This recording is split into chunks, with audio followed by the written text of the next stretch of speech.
ಇನ್ನು ಮುಖ್ಯವಾಗಿ ಗುರುಜಿ, ಗ್ರಹಣ ಅಂತಂದ್ರೆ ಎಷ್ಟೋ ಜನರಿಗೆ ಒಂದು ಭಯ ಇರುತ್ತೆ. ಯಾವ ರಾಶಿಯಲ್ಲಿ ಶುಭ ಇದೆ, ಯಾವ ರಾಶಿಯಲ್ಲಿ ಅಶುಭ ಇದೆ, ನಮ್ಮ ರಾಶಿಗೆ ಏನಾದ್ರೂ ದೋಷ ಬಂದಿದ್ಯಾ, ಈ ರೀತಿಯಾದಂತಹ ಕ್ಯೂರಿಯಾಸಿಟಿ ಇರುತ್ತೆ ವೀಕ್ಷಕರಲ್ಲಿ. ಹಾಗಾಗಿ ಕೇಳ್ತಾ ಇದ್ದೀನಿ, ಯಾವ್ಯಾವ ರಾಶಿಗಳಿಗೆ ಶುಭ ಫಲ ಇದೆ ಗುರುಜಿ ಈ ಬಾರಿ?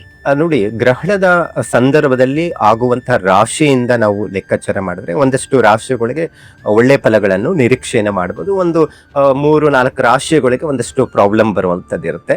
ಅದು ಯಾವ ರಾಶಿಯಲ್ಲಿ ಗ್ರಹಣ ಸಂಭವಿಸ್ತಾ ಇದೆ ಅನ್ನುವಂಥದ್ದು ನೋಡ್ಕೋಬೇಕು.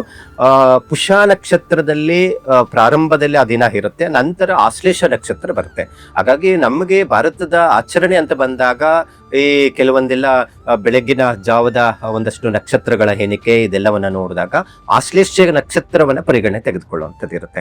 ಆಶ್ಲೇಷ ನಕ್ಷತ್ರದಲ್ಲಿ ಪ್ರಾರಂಭ ಆಗುವಂತಹ ಈ ಗ್ರಹಣ ಸಂಭವಿಸ್ತಾ ಇರೋದು ಅದು ಕರ್ಕಾಟಕ ರಾಶಿಗೆ ಅನ್ವಯ ಆಗುತ್ತೆ.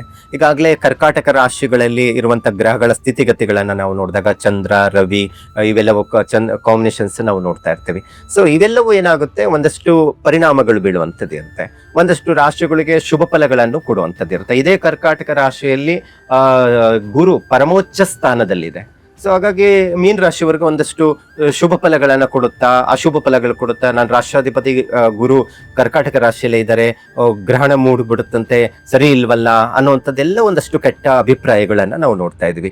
ಅದೇ ಗುರುಗ್ರಹ ಗ್ರಹಣಕ್ಕೆ ಒಳಗಾದಂತ ಸಂದರ್ಭದಲ್ಲಿ ಬೇರೆ ರಾಶಿಗಳಲ್ಲಿ ಇದ್ದಾಗ ಬಹಳಷ್ಟು ಒತ್ತಡಗಳಿಗೆ ಒಳಗಾಗುವಂಥದ್ದು, ಸಮಸ್ಯೆಗಳು ಹೆಚ್ಚಾಗುವಂತ ಸಾಧ್ಯತೆಗಳು ಇರುತ್ತೆ. ಆದರೆ ಗುರುಗ್ರಹ ಪರಮೋಚ್ಚ ಸ್ಥಾನದಲ್ಲಿ ಇರುವುದರಿಂದ ಮೀನರಾಶಿಯವರಿಗೆ ಏನೂ ಅಷ್ಟು ತೊಂದರೆ ಇಲ್ಲ, ಒಳ್ಳೇದೇ ಆಗುತ್ತೆ. ಅದರ ಜನ್ಮ ಶನಿಯಿಂದ ಒಂದಷ್ಟು ಕೆಲಸ ಕಾರ್ಯಗಳು, ಕೆಲಸದ ಒತ್ತಡಗಳು ಜಾಸ್ತಿ ಆಗುವಂತ ಸಂಭವಗಳು ಜಾಸ್ತಿ ಇರುತ್ತೆ. ಇನ್ನು ವೃಷಭ ರಾಶಿವರ್ಗಂತೂ ಈಗಾಗಲೇ ಪ್ರಸ್ತುತ ಗುರುಬಲ ಇಲ್ಲ. ಅದರ ಜೊತೆಗೆ ರಾಷ್ಟ್ರಾಧಿಪತಿ ಕನ್ಯಾ ರಾಶಿಯಲ್ಲಿ ನೀಚ ಸ್ಥಾನದಲ್ಲಿ ಈಗ ಗ್ರಹಣದ ಸಂದರ್ಭದಲ್ಲಿ ನಾವು ನೋಡ್ತಾ ಇದ್ದೀವಿ. ಹಾಗಾಗಿ ಇವರಿಗೆ ಹೇಗಿರುತ್ತೆ ವೃಷಭ ರಾಶಿಯವರಿಗೆ ಅಂತ ನಾವು ನೋಡಕ್ ಹೋದ್ರೆ ಒಂದಷ್ಟು ಹಣಕಾಸಿನ ವಿಚಾರದಲ್ಲಿ ಒಳ್ಳೆ ಫಲಗಳನ್ನ ಕೊಡುವಂತದ್ದು ಇರುತ್ತೆ ಈ ಗ್ರಹಣದ ಪ್ರಭಾವದಿಂದ. ಮತ್ತೆ ಅದರ ಜೊತೆಗೆ ಆರೋಗ್ಯದ ವಿಚಾರದಲ್ಲಿ ಹೆಚ್ಚು ಅನುಕೂಲ ಆಗುವಂತದ್ದು ಇರುತ್ತೆ. ಇನ್ನ ಮಿಥುನ ರಾಶಿಗೆ ನಾವು ನೋಡಕ್ ಹೋದ್ರೆ ದ್ವಿತೀಯ ಸ್ಥಾನದಲ್ಲಿ ಗ್ರಹಣ ಸಂಭವಿಸ್ತಾ ಇದೆ. ದ್ವಿತೀಯ ಸ್ಥಾನದಲ್ಲಿ ಧನಸ್ಥಾನ ಅಂತ ಹೇಳ್ತೀವಿ, ಧನಕಾರಕ ಗುರು ದ್ವಿತೀಯ ಸ್ಥಾನದಲ್ಲಿ ಇದ್ದಾನೆ. ದುಡ್ಡಿನ ವಿಚಾರದಲ್ಲಿ ಯಾವುದೋ ಬರಬೇಕಾಗಿರುವಂತದ್ದು ಹಣ ಬಂದು ಕೈ ಸೇರುವಂತದ್ದು, ಒಂದಷ್ಟು ಅಭಿವೃದ್ಧಿ ಆಗುವಂತ ಸಾಧ್ಯತೆಗಳು ನಾವು ಇಲ್ಲಿ ಕಾಣುವಂತದ್ದು ಇರುತ್ತೆ. ಕನ್ಯಾ ರಾಶಿಗೆ ಏಕಾದಶ ಸ್ಥಾನ, ಕೆಲಸದಲ್ಲಿ ಬದಲಾವಣೆ ವಿಚಾರದಲ್ಲಿ ಅನುಕೂಲ ಆಗುವಂತದ್ದು ಇರುತ್ತೆ. ಸರ್ಕಾರಿ ಕೆಲಸಕ್ಕೆ ಸಂಬಂಧಪಟ್ಟಂತಹ ಪ್ರಯತ್ನದಲ್ಲಿ ಇರುವಂತವ್ರಿಗೆ ಉತ್ತಮವಾದಂತಹ ಅನುಕೂಲ, ಅಭಿವೃದ್ಧಿ ಆಗುವಂತದ್ದು ಇರುತ್ತೆ. ತುಲಾರಾಶಿಗೆ ತುಲಾರಾಶಾಧಿಪತಿ ಶುಕ್ರ ವ್ಯಯಸ್ಥಾನದಲ್ಲಿರೋದ್ರಿಂದ ಅವರಿಗೆ ಒಂದು 50% ಅಷ್ಟು ಒಳ್ಳೆ ಫಲಗಳು, ಒಂದು ಶುಭ ಫಲಗಳು ನೋಡ್ಬೋದು, ಒಂದು 50% ಕೆಲಸಗಳು ಸಮಸ್ಯೆಗಳು ಬರುವಂತದ್ದು ಇರುತ್ತೆ, ಮಿಶ್ರ ಫಲ ಬರುತ್ತೆ. ಸೊ ಧನುರ್ ರಾಶಿವರೆಗೆ ಮತ್ತೆ ಅದ್ರ ಜೊತೆಗೆ ಮೇಷರಾಶಿವರೆಗೆ ಈ ಕರ್ಕಾಟಕ ರಾಶಿ ಮತ್ತೆ ಸಿಂಹ ರಾಶಿಯವರೆಗೇನೆ ಸ್ವಲ್ಪ ಪ್ರಾಬ್ಲಮ್ ಇರುವಂತದ್ದು. ಸೊ ಕೆಲವರೆಲ್ಲ ಎದುರಿಸ್ಬಿಡ್ತಾರೆ, ಈ ಕಂಟಕ ಜಾಸ್ತಿ ಇದೆ ಅಂತ. ಯಾಕಂತ ಹೇಳಿದ್ರೆ ಅಲ್ಲಿ ಅವ್ರಿಗೂ ಒಂದಷ್ಟು 4 ರಾಶಿವರೆಗೆ ಡಿಸ್ಟರ್ಬೆನ್ಸ್ ಆಗುವಂತದ್ದು ಇರುತ್ತೆ. ಯಾಕಂತ ಹೇಳಿದ್ರೆ ಈ ಮೇಷ ರಾಶಿ ಅಂತ ಬಂದಾಗ 7.5 ಬೇರೆ ನಡೀತಾ ಇದೆ, ಗುರುಬಲ ಇಲ್ಲ, ಗುರು 4ನೇ ಮನೆಯಲ್ಲೇ ಇದ್ದಾನೆ, ಮತ್ತೆ 4ನೇ ಮನೆಯಲ್ಲಿ ಗ್ರಹಣ ಸಂಭವಿಸ್ತಾ ಇದೆ. ಯಾವುದೇ ಒಂದು ಗ್ರಹ ತಾನಿರುವಂತಹ ರಾಶಿಯಿಂದ ಎಷ್ಟನೇ ಮನೆಯಲ್ಲಿ ಇರುತ್ತೆ, ಅದರ ಏನು ಫಲಗಳು ಅಂತ ಜ್ಯೋತಿಷ್ಯ ಶಾಸ್ತ್ರದಲ್ಲಿ ಇದೆ. ಈ ಗ್ರಹಣ ಸಂಭವಿಸುವಂತಹ ಸಂದರ್ಭದಲ್ಲಿ ನೋಡಿ, 4 ಮತ್ತೆ 8ನೇ ಮನೆಯಲ್ಲಿರುವಂತವರು ವ್ಯಯಸ್ಥಾನ, 12ನೇ ಮನೆಯಲ್ಲಿರುವಂತವ್ರಿಗೆ ಮತ್ತೆ ಗ್ರಹಣ ಸಂಭವಿಸ್ತಾ ಇರುವಂತಹ ರಾಶಿ ಯಾವುದಿರುತ್ತೆ ಆ ಮನೆಯ ರಾಶಿಯವರೆಗೆ ತೊಂದರೆಗಳು ಉಂಟಾಗುತ್ತೆ.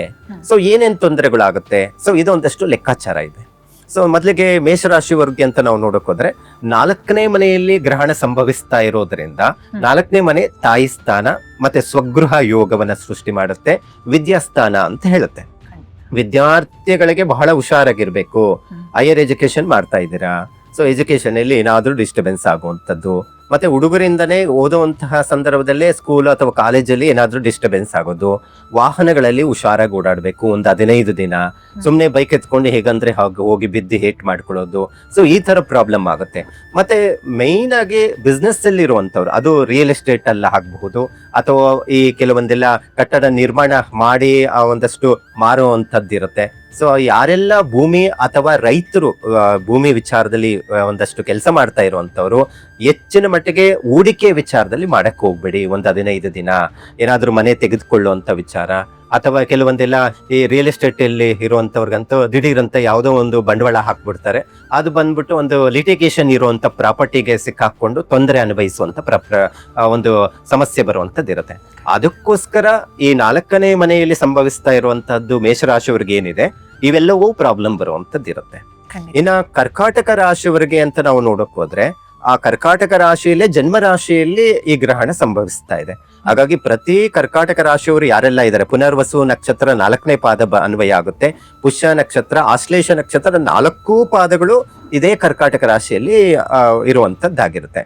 ಈ 3 ನಕ್ಷತ್ರದವರು ಸಾಧ್ಯವಾದಷ್ಟು ಗ್ರಹಣದ ಆಚರಣೆ ಮತ್ತೆ ಅದರ ಜಪ, ಪೂಜೆ ಮತ್ತೆ ಧಾನ್ಯ ದಾನ ಮಾಡುವಂತದ್ದಾಗ್ಲಿ ಅಥವಾ ಒಂದಷ್ಟು ಗ್ರಹಣದ ಶಾಂತಿಯನ್ನ ಬಹಳ ಅಗತ್ಯವಾಗಿ ಮಾಡಿಸ್ಬೇಕಾಗುತ್ತೆ. ಚಂದ್ರ ಮನಸ್ಸಿನ ಕಾರಕ ಅಂತ ಹೇಳ್ತೀವಿ, ಮತ್ತೆ ಮಾತೃಕಾರಕ ಅಂತ ಹೇಳ್ತೀವಿ. ಹಾಗಾಗಿ ತಾಯಿಯ ಆರೋಗ್ಯದ ಬಗ್ಗೆ ಹೆಚ್ಚು ಗಮನವನ್ನು ಕೊಡಬೇಕಾಗತ್ತೆ. ಮತ್ತೆ ಮಾನಸಿಕ ಖಿನ್ನತೆಗಳಿಗೆ ಒಳಗಾಗುವಂಥದ್ದು, ಡಿಸ್ಟರ್ಬೆನ್ಸ್ ಜಾಸ್ತಿ ಆಗುವಂಥದ್ದು, ಇವೆಲ್ಲವೂ ಈ ಕರ್ಕಾಟಕ ರಾಶಿಯವರಿಗೆ ಸಾಧ್ಯತೆಗಳು ಇರುತ್ತೆ. ಬೇಗ ನಿರ್ಧಾರಗಳನ್ನ ತೆಗೆದುಕೊಳ್ಳುವಂಥದ್ದು ಇರುತ್ತೆ. ಹಾಗಾಗಿ ಬೇಗ ನಿರ್ಧಾರಗಳನ್ನ ತೆಗೆದುಕೊಂಡು ವೈವಾಹಿಕ ಜೀವನದಲ್ಲಿ ಡಿಸ್ಟರ್ಬೆನ್ಸ್ ಮಾಡ್ಕೋಬಹುದು, ಅಥವಾ ಸ್ನೇಹಿತರ ಜೊತೆ ಸಮಸ್ಯೆಗಳನ್ನು ತಂದಿಟ್ಕೊಳ್ಬಹುದು, ಅಥವಾ ಕೆಲಸದಲ್ಲೇ ಮಾನಸಿಕ ಒತ್ತಡಗಳಿಗೆ ಒಳಗಾಗುವಂತ ಸಾಧ್ಯತೆ ಇರುತ್ತೆ. ಆದಷ್ಟು ಗ್ರಹಣ ಮುಗಿದ ಒಂದು 15 ದಿನದ ಕಾಲದವರೆಗೂ ಒಂದಷ್ಟು ಕೆಲಸದ ವಿಚಾರದಲ್ಲೂ ಸ್ವಲ್ಪ ಗಮನ ಹರಿಸಿ ಕೆಲಸವನ್ನ ಮಾಡಬೇಕು, ಮತ್ತೆ ದಿಢೀರ್ ಕೆಲಸವನ್ನ ಬದಲಾವಣೆಯನ್ನ ಮಾಡ್ಕೊಳ್ಬಾರ್ದು. ಸೊ ಇವೆಲ್ಲವನ್ನ ಆಚರಣೆ ಮಾಡಿದ್ರೆ ಈ ಕರ್ಕಾಟಕ ರಾಶಿಯವರಿಗೆ ಬರೋ ಸಮಸ್ಯೆ ಕಡಿಮೆ ಆಗುವಂತ ಸಾಧ್ಯತೆ ಇರುತ್ತೆ. ಇನ್ನ ವ್ಯಯಸ್ಥಾನದಲ್ಲಿ ಸಿಂಹ ರಾಶಿಗೆ ಆಗುತ್ತೆ. ಅಂದ್ರೆ 12ನೇ ಮನೆ ಅಂತ ಹೇಳಿದ್ರೇನೆ ವ್ಯಯ, ಕಳ್ಕೊಳ್ಳುವಂಥದ್ದು. ಬಹಳ ಜನ ವ್ಯಯ ಅಂತ ಹೇಳಿದ್ರೆ ದುಡ್ಡು ಎಷ್ಟೇ ಬಂದ್ರೇನೆ ಇರಲ್ಲ, ಉಳಿಯಲ್ಲ, ಖರ್ಚುಗಳು ಜಾಸ್ತಿ ಆಗುವಂಥದ್ದು, ದಿಢೀರ್ ಅಂತ ಯಾರಿಗನ ದುಡ್ಡು ಕೊಟ್ಟು ದುಡ್ಡು ಬರ್ದಿರ ಕಳ್ಕೊಳ್ಳುವಂತ ಸಾಧ್ಯತೆಗಳು ಇರುತ್ತೆ. ಸಂಪಾದನೆ ಮಾಡಿದ್ ಎಷ್ಟೇ ಬಂದ್ರೇನು ಉಳಿಯಲ್ಲ. ಇವೆಲ್ಲ ಪ್ರಾಬ್ಲಮ್ಸ್ ಯಾಕೆ ಸೃಷ್ಟಿ ಆಗುತ್ತೆ ಅಂದ್ರೆ ನಿಮ್ಮ ಜಾತಕದಲ್ಲಿ 12ನೇ ಮನೆಯಲ್ಲಿರುವಂತ ಗ್ರಹಗಳ ಆಧಾರದ ಮೇಲೆ ಇವೆಲ್ಲವೂ ಫಲವನ್ನ ಕೊಡುವಂತದ್ದಿರುತ್ತೆ.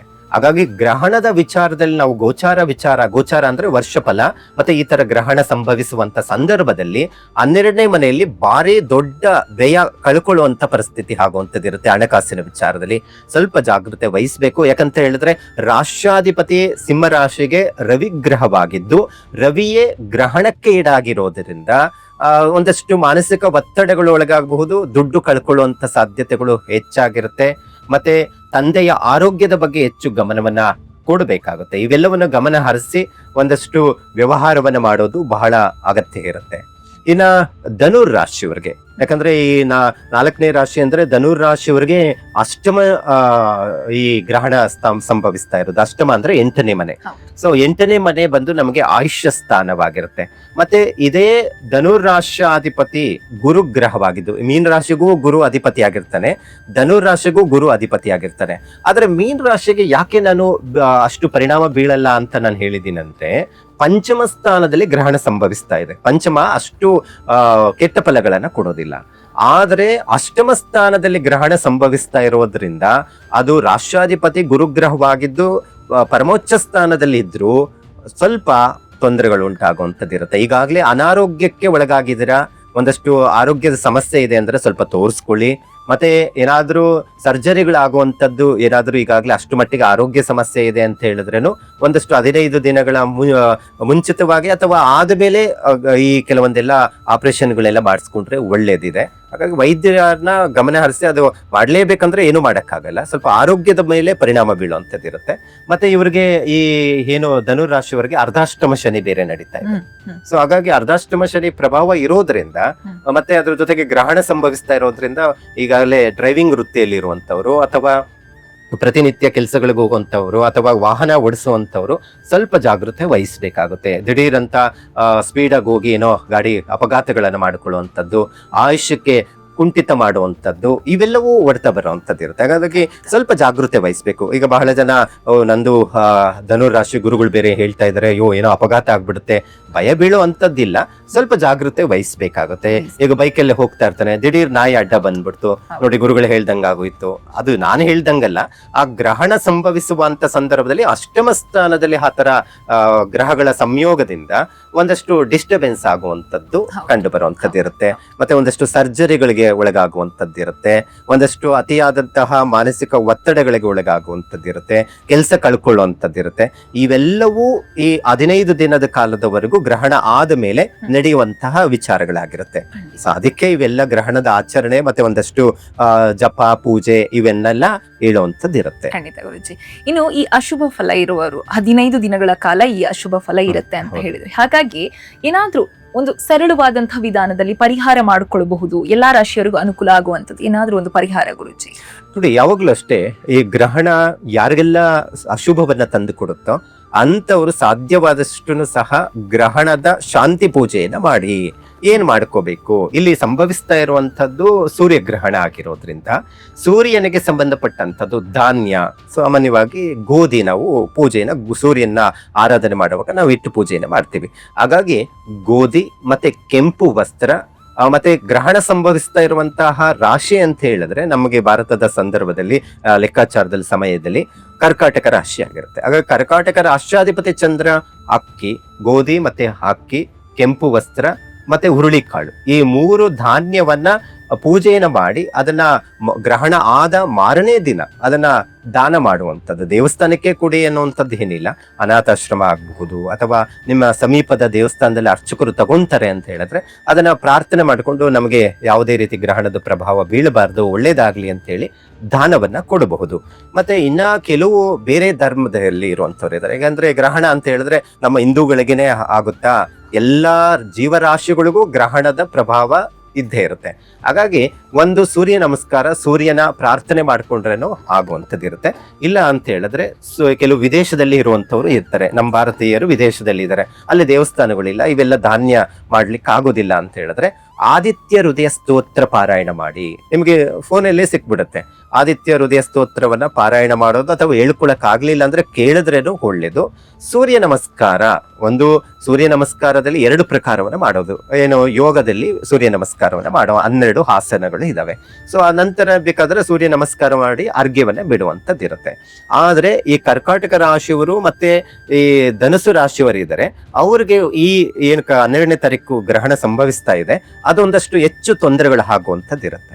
ಸೊ ಅದಕ್ಕೆ ಅವರು ಏನ್ ಮಾಡ್ಕೋಬಹುದು ಅಂತ ಹೇಳಿದ್ರೆ, ಮನೆಯಲ್ಲಿ ಸಾಧ್ಯವಾದಷ್ಟು ಗ್ರಹಣ ಸಂಭವಿಸುವ ಮುಂಚಿತವಾಗಿನೇ ನೀವು ಒಂದಷ್ಟು ಗೋಧಿ, ಅಕ್ಕಿ ಮತ್ತೆ ಅದರ ಜೊತೆಗೆ ಈ ಹುರುಳಿಕಾಳು, ಕೇತು ಸಂಬಂಧಪಟ್ಟಂತದ್ದು. ಯಾಕಂದ್ರೆ ಈ ಸೂರ್ಯಗ್ರಹಣಕ್ಕೆ ಕೇತು ಪ್ರಭಾವ ಇದ್ರೇನೆ ಅದು ಗ್ರಹಣ ಸಂಭವಿಸುವಂತದ್ದಿರುತ್ತೆ. ಹಾಗಾಗಿ ಹುರುಳಿಕಾಳನ್ನು ಇಟ್ಟು ಪೂಜೆಯನ್ನು ಮಾಡಿ ದೇವ್ರ ಮನೆಯಲ್ಲಿ ಇಟ್ಟುಬಿಡಿ ರಾತ್ರಿನೇ ಗ್ರಹಣ ಸಂಭವಿಸುವ ಮುಂಚಿತವಾಗಿ. ಅದರ ಜೊತೆಗೆ ನಾವು ದೀಪವನ್ನ ಹಚ್ಚುವಂತ ಸಂದರ್ಭ, ಸೂರ್ಯಕಾಂತಿ ಎಣ್ಣೆಯನ್ನ, ಯಾಕಂದ್ರೆ ಸೂರ್ಯನಿಗೆ ಸೂರ್ಯಕಾಂತಿ ಅಂದ್ರೆ ಸೂರ್ಯನ ಒಂದು ಪ್ರಭಾವ, ಒಂದು ತೇಜಸ್ಸು ಅದರ ಮೇಲೆ ಇರುತ್ತೆ. ಆ ಎಣ್ಣೆಯಲ್ಲಿ ಸಾಧ್ಯವಾದಷ್ಟು ಬಿಳಿ ಎಕ್ಕ, ನೀವು ಕೇಳಿರ್ತೀರ, ಅಂದ್ರೆ ಬಿಳಿ ಎಕ್ಕದ ಗಿಡ ಇರುತ್ತಲ್ವಾ, ಅದರ ನಿಮಗೆ ಸಿಕ್ಕಿದ್ರೆ ಇವೆಲ್ಲವನ್ನ ಆಚರಣೆ ಮಾಡಕ್ ಆಗುತ್ತೆ ಅಂದ್ರೆ ಮಾಡಿ, ನಿಮಗೆ ಬೇಗ ಒಳ್ಳೆ ಫಲಗಳು ಕೊಡುವಂಥದ್ದು ಇರುತ್ತೆ. ಬಿಳಿ ಎಕ್ಕದ ಒಂದಷ್ಟು ಕಾಯಿಗಳಲ್ಲಿ ಬತ್ತಿ ಸಿಗುತ್ತೆ, ಅದರೊಳಗಡೆ ಬತ್ತಿ ಇರುತ್ತೆ, ಅದರಲ್ಲಿ ದೀಪ ಹಚ್ಚೋದ್ರಿಂದ ಒಂದಷ್ಟು ಸೂರ್ಯನ ಪ್ರಭಾವ ಮತ್ತೆ ಒಂದಷ್ಟು ಗ್ರಹಣದ ತೊಂದರೆಗಳು ನಿವಾರಣೆ ಆಗುವಂಥದ್ದಿರುತ್ತೆ. ಒಟ್ಟಾರೆ ಈ ಸೂರ್ಯನ ಸಂಬಂಧಪಟ್ಟಂತ ಜಪ ಪೂಜೆ ಮಾಡೋದು ಬಹಳ ಅಗತ್ಯ ಇರುತ್ತೆ ಖಂಡಿತ. ಇನ್ನು ಕೊನೆಯದಾಗಿ ಗುರುಜಿ, ಭೀಮನ ಅಮಾವಾಸ್ಯೆ ದಿನ ಗ್ರಹಣ ಇರೋದ್ರಿಂದ ಭೀಮನ ಅಮಾವಾಸ್ಯೆಯ ಆಚರಣೆಗಳಲ್ಲಿ ಏನಾದ್ರೂ ಬದಲಾವಣೆಗಳನ್ನ ಮಾಡ್ಕೊಳ್ಬೇಕಾ? ನೋಡಿ, ಸಾಮಾನ್ಯವಾಗಿ ಒಂದಷ್ಟು ಆಚರಣೆಗಳು ಅಂತ ಬಂದಾಗ ಗ್ರಹಣದ ಸಂದರ್ಭದಲ್ಲಿ ಸಂಜೆ ಮಾಡುವಂಥದ್ದು ಏನಿರುತ್ತೆ, ಈಗ ಬೆಳಗ್ಗೆ ಎಲ್ಲೋ ಕೆಲ್ಸಕ್ಕೆ ಹೋಗ್ಬಿಟ್ಟಿರ್ತಾರೆ, ಸಂಜೆ ಮಾಡ್ಕೊಳ್ಳೋಣ ಅನ್ನುವಂಥ ಅಭಿಪ್ರಾಯ ಇರುತ್ತೆ. ಆದರೆ ಸಂಜೆ ಭೀಮನ ಅಮಾವಾಸ್ಯೆ ಆಚರಣೆ ಅಷ್ಟು ಪ್ರಶಸ್ತವಾಗಿರೋದಿಲ್ಲ. ಸಾಧ್ಯವಾದಷ್ಟು ಬೆಳಗಿನ ಜಾವ ಭೀಮನ ಅಮಾವಾಸ್ಯೆಯ ಆಚರಣೆ ಬಹಳ ಅಗತ್ಯ ಇರುತ್ತೆ.